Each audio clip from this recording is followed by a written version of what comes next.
seen her smile and laugh, seen her act happy or shocked by his teasing.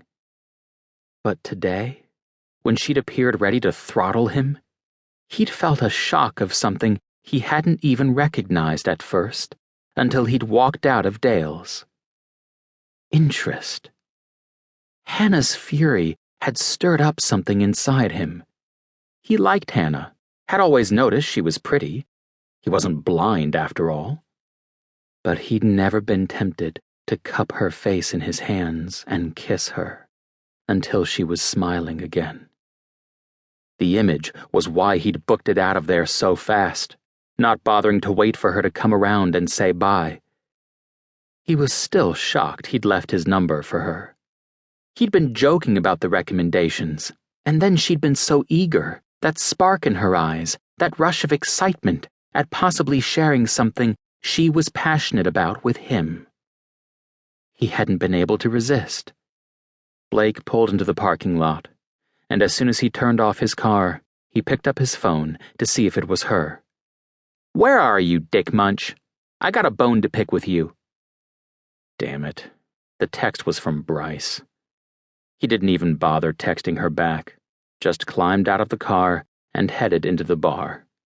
The loud blast of classic rock vibrated the floor as he made his way through the crowd and down the stairs to where his friends usually hung. The first thing he saw when he reached the bottom was Best and Sparks playing pool, while Martinez and Slater hung by the table watching. And then Bryce was in his way, punching him in the gut, her blue eyes flashing in the dim bar lights. "Bastard! Bess said you were full of shit." It really hadn't hurt, just caught him by surprise. Standing back up with a laugh, he said, "You're really going to believe Best?"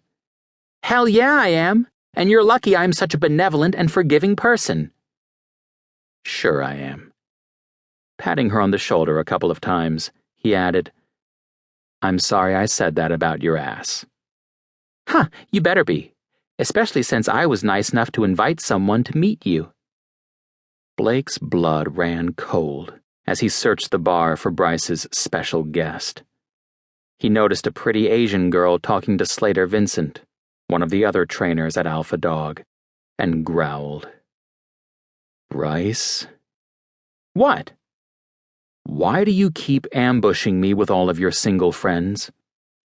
Bryce frowned at him as if he was the annoying one. This was her second attempt at setting him up, and while the first woman had been perfectly lovely, he hadn't been able to stop thinking of Jenny, thus reaffirming his conviction that he wasn't ready. And yet, here they were again. "Come on, just say hi to her. I didn't tell her I was introducing her to anyone. I just invited her to come out with some of my coworkers.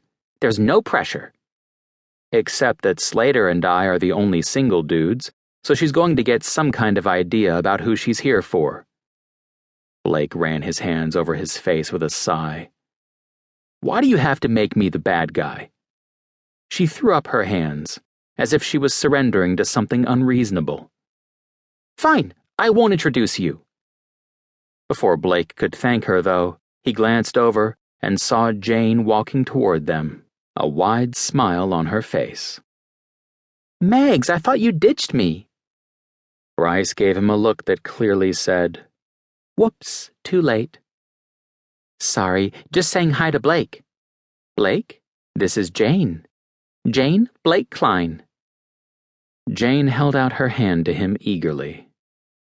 "Hi, Megan's told me a lot about you." Blake didn't even want to know what the lot was. "I'm Blake. Good to meet you." He took her hand and gave it a firm shake before releasing it. "Why don't I get you two kids some drinks and leave you to chat?" Before Blake could protest, she'd shimmied up the stairs faster than the weasel she was and left him alone with Jane. "So, Megan tells me you work with search and rescue dogs. That must be cool. How did you get into that?" Asking questions about his interests. Yep, definitely a setup.